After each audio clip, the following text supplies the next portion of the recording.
Welcome back to the Deep Dive. We're here to unpack compelling topics, really get to the core insights for you without all the usual noise. And today, we're diving into a question that pops up almost constantly when people talk about literacy for Gestalt Language Processors, GLPs. That question is, but don't they need phonics? Yeah. It sounds simple, but as our sources suggest, it's often. Well, it's not just a neutral question, is it? So this deep dive, it's tailored for you. We'll explore some really insightful articles and research that, frankly, challenge the big assumption that analytic processing is the only game in town for literacy. We want to uncover what that view misses and, shine a light on the rich, totally valid ways GLPs connect with language. Yeah, and just to quickly set the stage, when we say Gestalt Language Processors, GLPs, we mean folks who usually grab language in bigger chunks first. So think whole phrases, maybe lines from shows, focusing on the rhythm, the melody, the prosody, and the meaning right away. Then they start breaking it down, which is, pretty different from analytic language processors, ALPs, who tend to start with the small bits, sounds, letters, and build upwards. That distinction is key, isn't it? It really frames our mission today, exploring why phonics gets pushed as this universal thing. What does that miss? And how can we, properly honor the way GLPs work with language? Okay, let's unpack this. So our sources talk about that question, but don't they need phonics? Almost like a ritual interruption. It often comes up in a way that just pushes everyone back towards analytical processing. Like that's the only destination. A bit like gatekeeping, maybe. Oh, absolutely. It's fascinating. That question carries so much unspoken stuff, doesn't it? Our sources point out it's loaded with these unspoken certainties, like the idea that analytic is just, the default, the natural path, the sign of being mature in language. And when you frame it like that, GLP ways of learning suddenly look like deviations. Even their joy, their natural engagement gets called a detour. So this focus on need, it's more than just teaching methods. It acts, as one source puts it, like a form of boundary keeping. It decides what counts as real language learning. Right, like saying, okay, you can learn, but only this specific way. But for GLPs, phonics, well, the sources are clear. It's not the horizon nor the destination. It's described more like a latecomer, maybe a useful tool sometimes, maybe not. But never the only tool, it's just one thread. Exactly. And that's the heart of it, I think. Treating phonics as this inevitable endpoint, it just fundamentally misunderstands how GLPs operate. The sources really argue strongly that these GLP pathways, they need to be seen as sovereign. They're legitimate in their own right.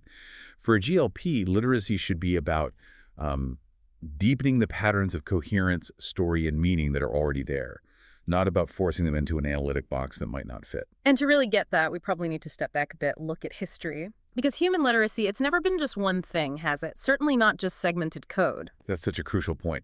History shows this incredible variety. I mean, think about Chinese characters. They carry meaning as whole pictures, whole concepts. Or the Cree syllabary that was developed to write stories in, like chunks of sound, really practical, really tied to their culture. And ancient scripts, hieroglyphs, cuneiform, ogham. These weren't just letters on a page. They lived in the body, the landscape, the sacred. They were part of a whole way of being. Even, medieval monks reading Latin aloud. The focus wasn't on tiny sounds, the phones, or the written symbols, the graphemes. It was on the flow, the prosody, cadence, the group recitation. More like singing, really, than dissecting words. Wow. So when you put it like that, phonics as we know it today is a late invention. It really only took off with mass schooling, industrial demands, that need for uniformity. It wasn't always the default. Yeah, not at all. Yeah, that history makes the situation with English even more interesting. Yeah. Our sources have some great descriptions for English. A curious beast, a sewer drain, because all these languages core into it, right?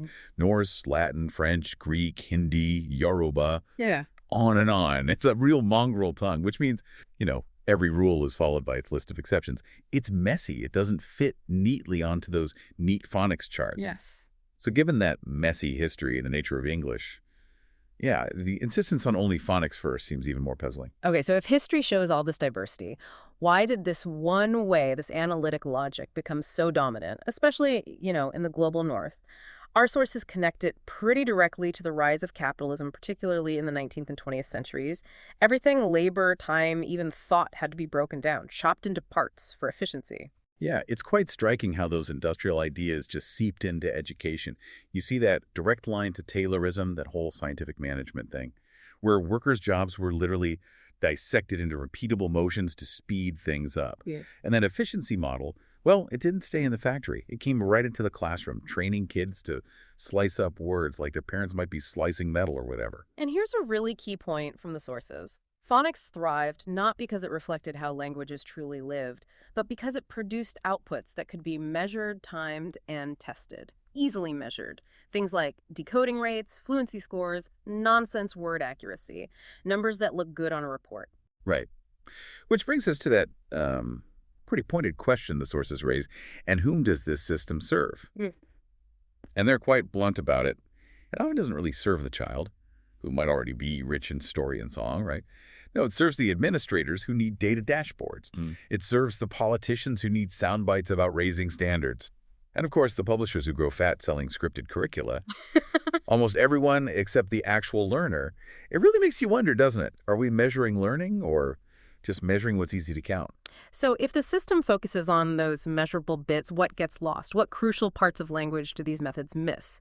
The sources say things like coherence, joy, belonging. The way language connects us makes us feel part of something. It kind of flattens reading into a series of timed drills, which might get a score, sure, but can leave the learner feeling disconnected from meaning, alienated even.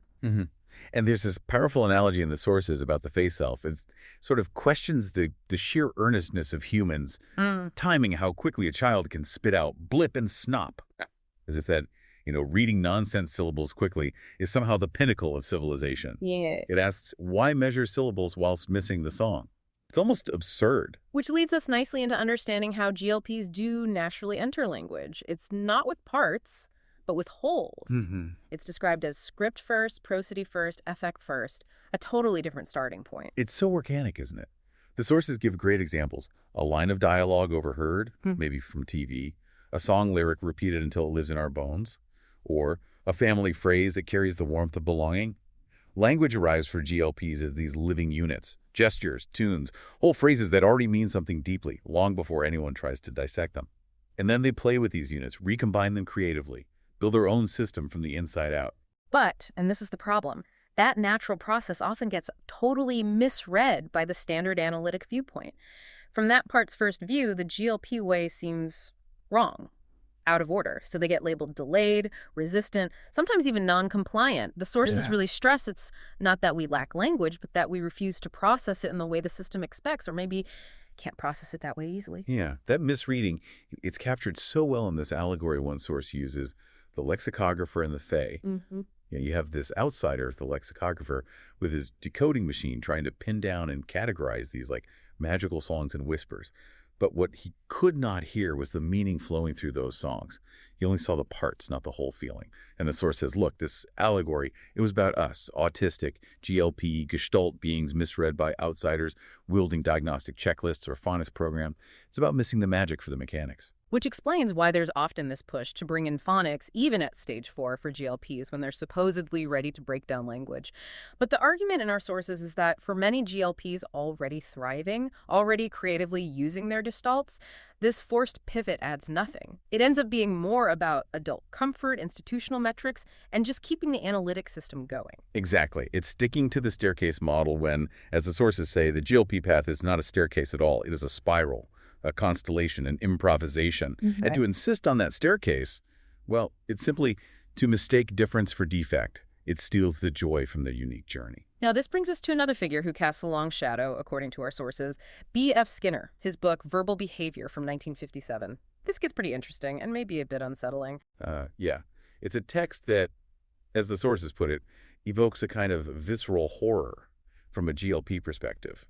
Because Skinner essentially mapped language not as living, not as meaning, but as behavior, purely behavior, something to be controlled, categorized, and manipulated. Every word, every phrase was just a lever to be pressed, a response to a stimulus, all about conditioning. And the implication for a GLP, it's really chilling when you think about it. Like, a child is scripting the lines of my favorite film with joy, finding their voice, playing with language. Skinner would just dismiss that, call it non-functional vocalization. Yeah. Their echolalia, which is part of their language development, just noise. Their joy, reduced to automatic reinforcement. It's so far from a human connection to language. And that perspective, that ghost of Skinner, our sources argue, it lingers in phonics first and ALP-only pathways. Many people pushing those approaches are often unknowingly repeating Skinner's error. They're flattening lived language into measurable behaviors, insisting words have to be broken down, drilled, produced on demand. It really forces the question. Are we genuinely trying to understand language in all its richness? Or are we just measuring the bits that fit the spreadsheet and missing the music, the feeling, the connection, the whole way language lives in us? Okay, so we've explored the challenges, the history, the critiques. Let's shift gears a bit. Let's talk about what our sources call the joy of being GLP, acknowledging that, yeah, maybe their clock, the standard clock, labeled their development later or slower, but as one author powerfully states, that clock was never mine. That's such a strong statement of self-worth, isn't it? Moving beyond those external labels, the author talks about this feeling of abundance, writing essays that stretch into thousands of words, following these intricate constellations of thought that analytic minds might never glimpse. And emphasizing that for them, the spirals are the point. The expansiveness, the circling, the weaving, that is the meaning. The nonlinear path is the richness. It's really reframing it, not as delay, but as abundance and joy. Talking about spinning short fiction so abundantly it clamors for its own collection. Or surprising themselves with poetry, capturing the world in a different, often deeper way. Yes, and that's what it means to live as a GLP, according to these sources. To weave meaning across domains. To sense effect where others hear silence. To spot patterns in the tangle and stitch them into coherence. These abilities, they stress, these are not skills a computer can reproduce. They're not sub-skills that can be timed or scored on some test. They are deep forms of human knowing, relational, narrative, creative, that carry their own dignity. No nonsense word test can capture that. It brings us right back to that beautiful metaphor. Our pathways into language are constellations, glimmering, varied, traced differently depending on where you stand, not just one single path up a mountain. Exactly. So where does that leave phonics? Well, it may have its place, sure. It could be a tool, sometimes useful, sometimes not. But the crucial point is, it must never be the gatekeeper. It can't be the only way in. When phonics is held lightly as one option among many, it can serve without colonizing the whole landscape of literacy. The ultimate goal, the sources conclude, should be narrative sovereignty, which means the right to grow language in our own shapes, our own rhythms, our own time, respecting every unique journey. So the core insight for you today, listening in, is really this. Literacy isn't just one single staircase everyone has to climb. It's more like a whole sky full of diverse, brilliant constellations, all valid. And our deep dive, hopefully, has shown how questioning that phonics as gatekeeper idea really opens up understanding and helps us celebrate these different ways of knowing language. Yeah, and maybe a final thought to leave you with. What if we stopped asking if every learner needs to fit one specific path? What if, instead, we really shifted our energy, focused on recognizing and celebrating the unique treasures each person brings on their own language journey? Wouldn't that lead to a literacy ecology alive with joy, story, coherence, and care? Just imagine what that could look like. A powerful thought indeed, redefining literacy itself. Thank you so much for joining us on this deep dive into language, literacy, and GLPs. Keep exploring the incredible richness of human learning. We'll catch you on the next one.